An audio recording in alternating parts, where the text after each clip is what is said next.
Welcome back to our part 3 of our tree stand hunting videos with talking about saddles. So please enjoy. Please subscribe, leave a comment, share with your friends, and like this show. All right, welcome back to Two Guys in the Outdoors. We're on our second session that we said we'd do with tree hunting. Today we're going to look at the saddle, right? Yeah. You're going to actually climb up this thing with your saddle on, and that is not horse type saddle. Okay, I've already been asked several times when I said I was saddle hunting. My mom especially, she was all excited to see me riding a horse again, and she was disappointed. Still got a good laugh. Yeah. All right. So, what'd you do in the outdoors this past week? Let's see. What did I do? Shot my bow a little bit. I did some work here around the cabin. Our outdoor studio. Yeah, AKA outdoor studio. You're right. Checked some trail cameras. Cut some wood. Stocking some dry wood for hunting season coming up. So that's kind of what I got into this week. Yeah, I had some fun this weekend also. I actually went out to the Virginia Outdoor Sportsman Show. All right. And volunteered some time selling raffle tickets and talking about hunter's education with the Virginia Hunter's Education Association. That's awesome. So yeah. I'm sure that was a blast. It was fun. It was a lot of fun. Met a lot of good people. Like a big hunt camp, isn't it? Yeah, it is. That's awesome. So that was one thing. Then me and a buddy of mine, which you'll see in one of our shows, actually Jason knows him too, Mm-hmm. so both of our buddies, we went out and practiced this very thing, climbing a tree with saddle, okay? And it was actually much better than the first time. And each time I find a little thing to tweak. So just like you'll find as you go through. So then we put some trail cameras up, and yeah, I had to show Jason right off the bat. Yeah. I got some excited things. So. Nice buck. Yeah. We won't tell you where though. I mean, hey. Mike knows where it is because him and I are doing this together. Yeah. But we're that's it. we share a lot of skills, but we can't share that, right? Yeah. Not yet, right? Not yet. Yeah. So it's somewhere in the state of Virginia. That nerves you down. Okay. So So it's been and I got my bow back. okay. So I'm sure glad.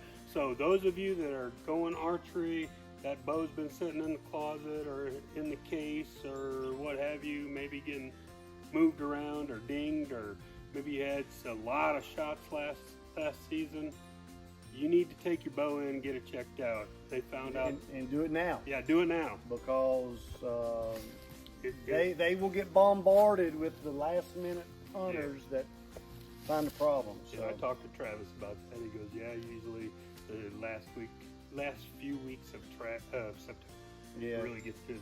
Yep. So take it in early. That'll give you some time.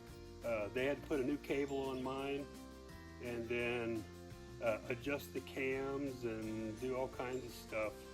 So I'm in the process of resighting that thing in. It's close. It was high a little bit. He paper tuned it to a certain degree because it was knock high, and he told me that the sights are about 6 inches high. So spent this afternoon trying to dial it in. I got it within a paper plate. So sights here, or my center point's here. My arrows are hitting right about here now. Yeah. So now it's adjusting it over. So A few more shots, you'll be there. a few more shots and I'll be there. And it's also helping to loosen up the shoulder muscles. So yeah, so that's what I did. It was a busy week for me. Now I'll come the next time we do this and I'll say, didn't do nothing. Hey, it's that time of year. It's that time of year. So all right, so let's get going on this. yeah. Stay tuned. Don't take this stuff lightly. It's important. Welcome back to Two Guys in the Outdoors, and we're going to talk about saddle hunting. This whole series is about hunting from an elevated position. The last video we did, we talked about using a ladder stand. So please don't take any of this stuff lightly. I mean, it's dangerous.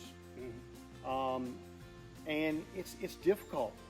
I've been hunting from an elevated position most of my life. When I was a teenager or even younger, I was hunting from man-made tree stands. Yep. Where we nailed the steps and build a tree stand, which we don't recommend. We tell you not to do it. Yeah. Flat out. Because we've learned from the mistakes. But I've been hunting from a tree stand for a long time, and it's dangerous. I mean, it's just flat out dangerous. But if you use the right equipment and you practice, right, Bob? Because you're practicing all the time because you're fairly new to saddle hunting, and the more you practice, the more efficient you get and the safer you get. So again, this is saddle hunting for beginners, and what I'm planning on pointing out, what Bob and I are planning on pointing out this evening is how to practice safely and how to put your gear up, things to look for, and just hopefully some helpful tips. So you want to get to it? Yeah. So let's talk about the equipment that's in here. So there's basically, I believe, 5 pieces of named pieces of equipment that's important. Okay. One being the steps. Okay. Let's just start from the time you fall on the ground and you're going up. Okay. So variety of different steps. Jason's got some 3 steps here. You can get 2 steps. You can get 1 step. You can do it all kinds of different ways. Okay. But this is generally what people start off with. Okay. They're about 30-something inches long, and you got 3 steps, and it'll get you up to it for fairly decent height. As you can see, 2 steps got you up 10 foot. Yeah, about 10 feet. Okay. And that's huntable. You can hunt from there. Add 1 more stick to it. Now you're up there into about 13 to 15 feet. Up at shooting height. Okay. And I use a 3-stick system. And we're going to go beginner basic stuff. Now, when you get into, later on, we might bring you a show on some of the more modern equipment, 1-sticking methods, different things like that. But we want to keep this geared to which basic. I put a show out there already that's for the 1-stick that Steve Richardson from Legend Saddle Gear actually did for us. Yep. Okay. So very good. But that's more for an advanced. Yeah. That's it's more for an nothing advanced I'm trying, hunter. But So Jason, before we go away from the step, this step is used for saddle hunting, as well it could be used for the hang-on, lock-on type stand. Yeah. Okay. This is just a climbing system. Yeah.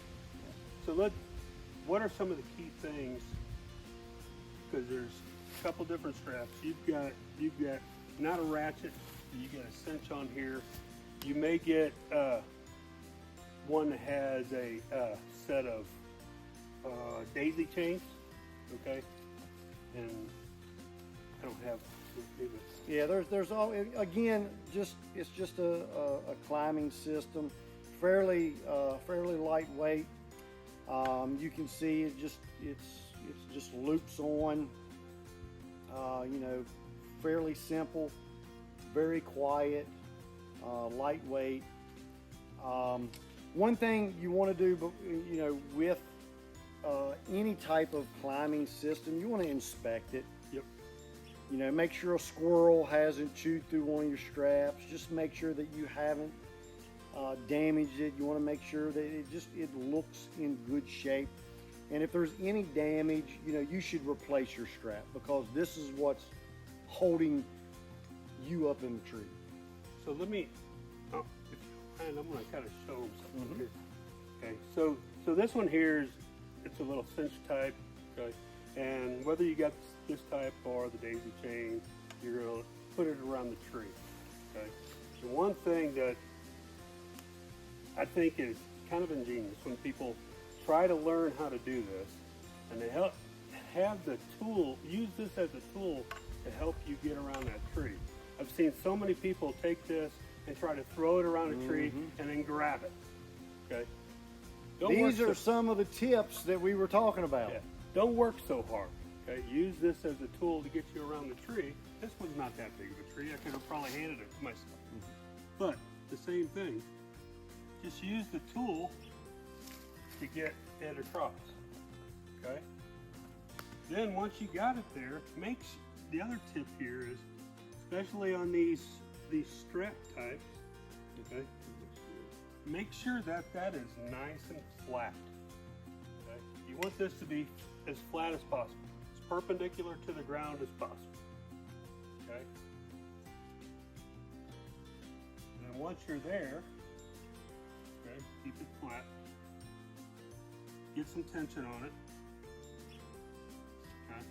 Now, while Bob's doing this, mind you, you may be 12 feet in the air doing that, Yeah. and that's why You're gonna be sitting like this.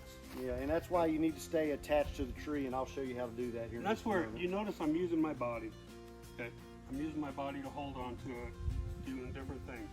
But one thing, the way these things work is you cinch them down, and then they grab. Okay. Now, just to get a better bite, okay, you notice it's still loose. I've probably pulled it as tight as I can, okay, especially if you're up in the air, but you don't want it to rattle so much. Pull it a little bit tighter, put it sideways, pull it a little bit tighter, okay, and then wedge it in there, okay. I was able to get, listen to that. You got some tightness to it. Now when I go to seat it down, seat it in, yeah. it's not going to drop. Okay. So now it's good and tight. And somebody, if I had a harness on, I would do it. Okay. But it'll sit there for you. Okay. Now one thing you got to make sure with this strap being so high up here, you got to make sure this bottom is not going to kick out on you. Okay. And the way you do that is just like what I just did. I thought I had it tight. Jason's probably over there. That's not tight. Well, Okay. But I noticed that the bottom wasn't touching on both sides. I wedged it in a little bit further, and it dropped a little bit more. Okay. and that's very, very important, but it doesn't have to be. I mean, you can't get it so tight. When you put weight on it and it pulls down the tree, then it's going to tighten itself to the tree. But that's going to help you get as much out of your climbing device as you possibly can. So it's not the end of the world. No. Don't think that you've got to try to break that strap or be afraid of it, right, Bob? Right. It's gonna It's just keep you these up are in the a few air. things that I've learned from a few other people also, just to help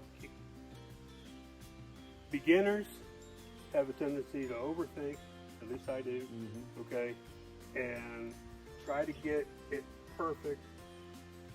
Now, I've been hunting since I was a little kid, but I did take a little bit of a break, so I lost I wasn't keeping up on the technology, okay, which got so much better, right? And I told you last show that I had this fear of heights, right? So the first time I put these things out, I had this strap on, I had another strap down here, and I had a third strap in the middle. I had 3 sticks with 3 straps each. And it's not necessary. It's not. I'm down to, I use a different type of technology. I use a rope. Okay. But all that was done within a year that I was able to trust the equipment. It's designed for our safety in mind. As long as we take care of it. Yeah. So Jason, I'm sorry. I No, know you had that no. set up over there. That's good. We'll just save time and just spinning around the tree, and you know, Bob did a great tip. Oh, I love the tip where you hand it around the tree. That's an awesome tip. But here you see, I pulled it tight. I can flip it off to the side and really ratchet it down like Bob did. But it's still pretty tight. But you got to remember, once you put your weight on it, it'll seat itself in there as well. So like you said, don't overthink it, but you do want to get it, good and snug to where you're climbing up or whatever, it doesn't kick out on you. But that's why we practice. Yep. Practice in your backyard. Practice in a safe area. Now, so let's go to. Whew, that was difficult enough, and we're standing on the ground, right? Yeah. I mean, right? Okay. Now imagine 16 feet in the air. That's why Bob and I are begging you to practice. Practice low. Now I've only got 2 sticks up, and my platform's only about 10 feet in the air. If that's too high for you to begin with, matter of fact, I would recommend, I know Bob will agree with me here, practice with 1 stick. You're getting 4 or 5 foot off the ground. When you get comfortable with that, add another stick. Add another element, right? Yep. You want to build your confidence. We're hunters. We're doing this at dark 30 in the morning, Right.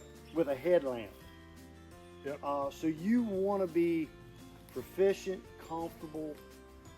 Well, it's just like anything else. The more you practice, it becomes repetitive to you, and you can do eventually things like this with your eyes closed. And like Jason said, you're virtually doing it at dark 30 with your eyes closed. Yep. Okay. So be sure, be safe. Okay. When I first started practicing with the saddle, I used 1 stick. Okay. So did I. I started with 1 stick because I'm like, okay, I got to figure this out. But the stuff that we're showing you here, we're not going to bore you with it on the lock-on stuff. So Because it's the gonna be same thing. Okay, you use the same equipment to get you up the tree. Okay. The other thing is, as you watch Jason go up this, he tries not to put too much side load on these things, especially at the bottom. Okay, because that's where you'll get your kick out. Okay, you want to try to go straight up. And that's not real common because once you put weight on them, they dig in. Yeah. But it's still something to be mindful of. All right, so the next thing is you want to be connected to the tree at all times. Okay, so that's the second piece of equipment Yep. that you need for saddle hunting. And this is also a crossover to using the hang-on. Yep, you want to, if they call them a climbing belt, Lineman's rope. lineman's rope. Different manufacturers have different names for them. Anyway, when you get your equipment, read the instructions, watch the video, and practice with it. So I'm just going to call it a climbing belt for now. So you can see I'm attached to the tree, so I can get my feet up on this tree, and both hands are free. So here's a tip for you, because I do this all the time. Is when you bring up your next stick, all right? I'm off the ground. And I'm gonna do this down low so you all can see. You wanna make sure that your climbing belt is above where you're gonna strap your next stick. Because so many times, and I'm not gonna be ashamed to share this with you. So many times, and I'm gonna use Bob's trick here because I love it. All right. So many times you come in and now, you know, you come in and you're over top of your climbing rope or lineman's rope. You've got to make sure that you're down below that to where when you're ready to move up to the next stick, you know, make sure that strap is flat. So what he said just now, I did it this past weekend when I do it all the Okay. time. but what I did, it wasn't above or anything like that. Rotate my strap here. One of these straps went over top of my linesman's rope. The other went underneath my linesman rope. I didn't catch it until I tried to move my linesman's rope. Yep. So, Yep, it's just something that you got to practice. so when you're talking, doing this in the dark, and you're making mistakes like this in the light, you know, that's where repetitiveness helps you out. Yep. So you always want to work underneath of your climb because guess what? I'm going up. So I'm gonna grab a hold of the, you know, you can actually when I start to climb, I'm gonna take a little bit of slack out of this. I try not to lean so far back. You know, you see that step slide down a little bit. I seated it. All right. So now I always like to use 3 points of contact. I can go up my next step. I can grab a hold of my stick. I can kind of slide my belt up. And now I'm ready to, I use a haul line and pull my next step up. Some people, they clip them onto their system. There's many ways, but please don't climb with stuff in your hands. You want to make sure you use it. So now I would pull my next stick up, unhook it. Again, right now my alignment belt's underneath of it, but I would make sure, feel around, make sure that's underneath, not in the way of my climbing belt, and then I can move on up. All right. Did we miss anything there? No, I don't think so. As far as putting sticks on. As far as sticks on, no. Okay.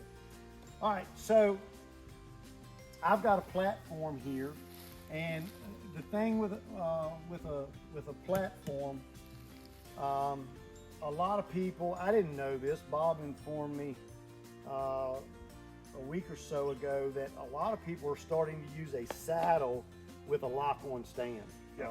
They're combining the two of them for comfort, a larger platform, and all kinds of different things. So keep that in mind. Now, But all the platform is, if you think about it, let's make sure that I'm you're in in the frame. stream. Okay, you are? Okay. All a platform is, because I'm gonna go on up. yeah, go ahead. All a platform is just a mini lock-on stand. That's all it is. All right, so this is me. I like to have my platform level with the top of my last climbing stick, and I'm going to show you why here in just a moment. Now you can see that I'm staying attached to the tree at all times. I'm gonna climb on up. Now I'm going to move my climbing belt over top of the platform. I'm going to cinch my platform down, make sure that it's not hitting my stick. Okay, still hands free. I can move on up.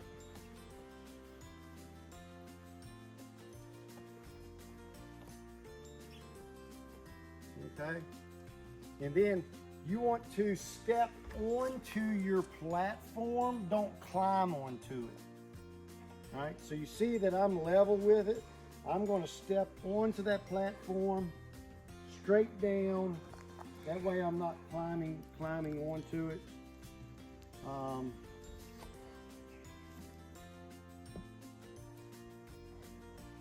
And now you can see that I stayed in contact with the tree the whole time. From the time I left the ground to the time that I got to this point, I was never unattached from the tree. All right. So Now, the next thing I'm going to do. Before you go there, Jason, I'm going to point out one thing Okay. that may not be obvious. It wasn't obvious to me. Okay. I thought having a platform, having whatever your type you're using, mine is not where it folds up. That I thought that needed to be right in line with your sticks. Don't do it. Put it up just like what Jason's got there. Just offset from where your sticks are. Then you're not trying to climb over if it's not a tilting platform. Yeah, you want to step over or. Okay, go ahead. All right, so I just pulled my my tether out of my pouch here. You notice I'm still attached to the tree. So I'm going to bring this around and I'm going to loop everything through. And this is all different for different equipment, different setups. So I'm going to kind of bring that through.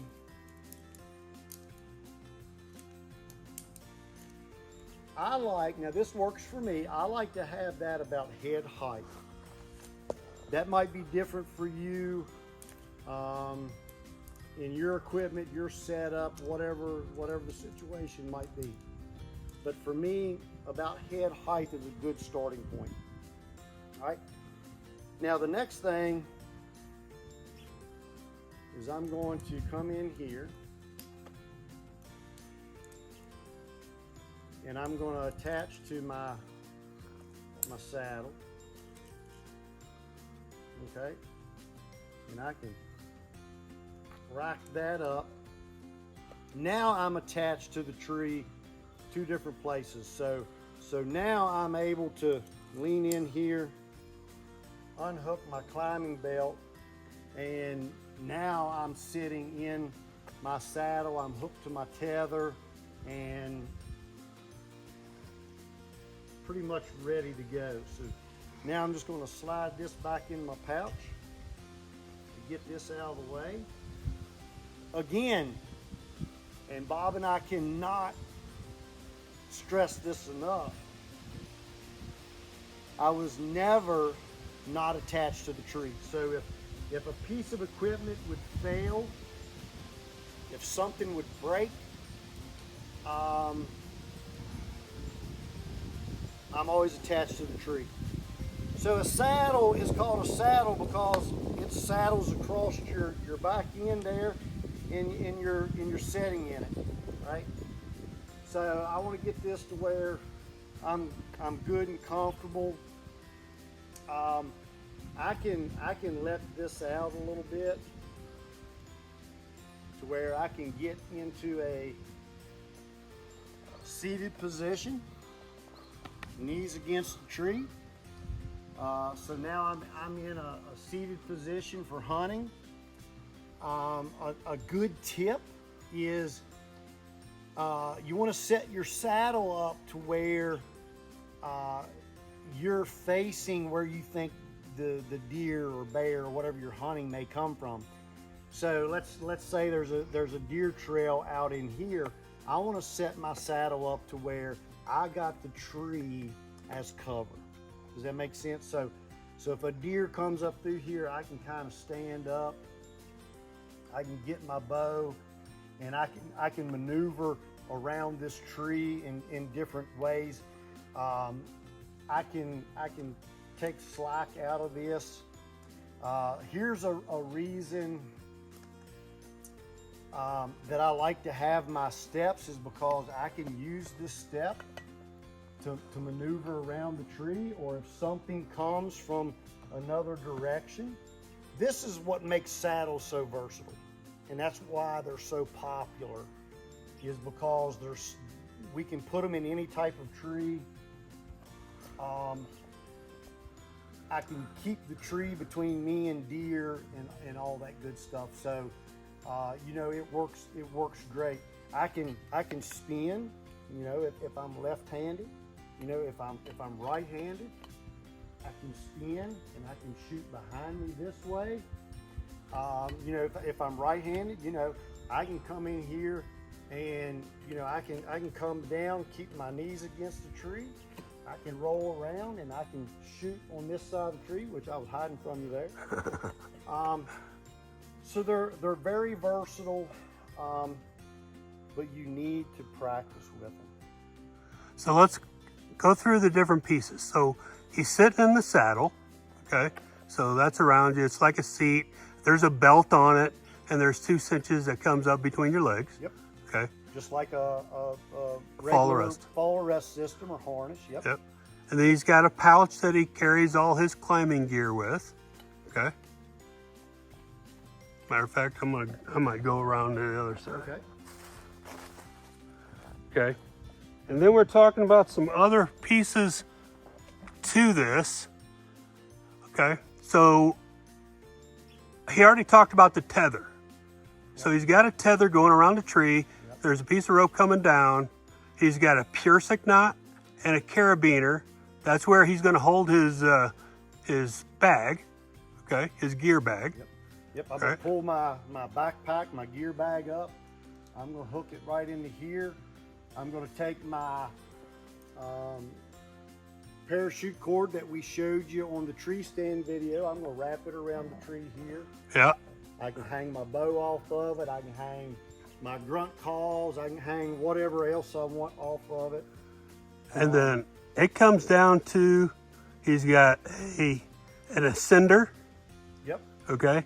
So you can use 2 different things. Okay. That is right there on yours is an aftermarket. It's a Ropeman. He was using the Pursic knot that was up at the top. This came with my system. Yep. So this, I would be hooked into this, but I spent a little bit of extra money for the Ropeman. And it makes it easier. Yes, it's for ease. It's for simplicity. I mean, and it's purely one-handed. You can do that one-handed, where a Pursic knot, you may have to deal with that with 2 hands. Yeah, sometimes they work, they're great. This just makes things a little bit easier. Yeah. Yep.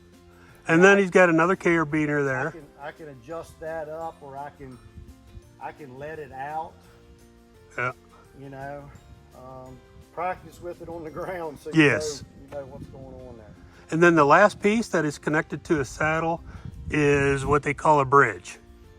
Okay, and a lot of times that may be adjustable or it may not be. It's got a crescent. Mine is adjustable. Okay. Just depends on your system. Yep. So that's basically the points. So when you hear people talking about the different pieces of saddle hunting, it's the tether, it's the bridge, it's the saddle. That's the 3 big things. And your ascenders, whether it's a knot type ascender or a mechanical type ascender. Okay, and then a platform. And there's a variety of different platforms, different steps, different saddles, different ropes, different everything. Yep. Okay, so now we're ready to climb down, and you got your bridge, and who knows, some manufacturers might call it something a little bit different, but hey, we're using bridge, we got our tether, all that good stuff. So the hunt's over, it's time to get down. So obviously I'm gonna hook my pack up and my bow or my rifle, whatever, and I'm gonna let it down with a haul line. Because remember, we don't wanna climb up or down with anything in our hands. And that's going to be the same as always. Yep, so that's with every system that we're going to talk about.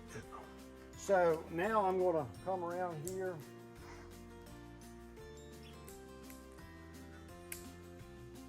and I'm going to hook up to my climbing belt. So now I'm hooked up here. We'll make that safe. All right. Now I can disconnect from my bridge. And yes, mine is adjustable. And I recommend one that is adjustable for the simple fact when you climb, this can get caught on your climbing stick. So mine, I just pull it tight, and then I just flip this back through like that, get it out of my way. I can actually even stick it down into my bag if I want to, but just get it back out of your way so it doesn't get caught on anything when you're climbing. And I learned that by practicing, by the way, because I did get tangled up on a step. All right, so there I'm hooked up. Now I can remove my tether.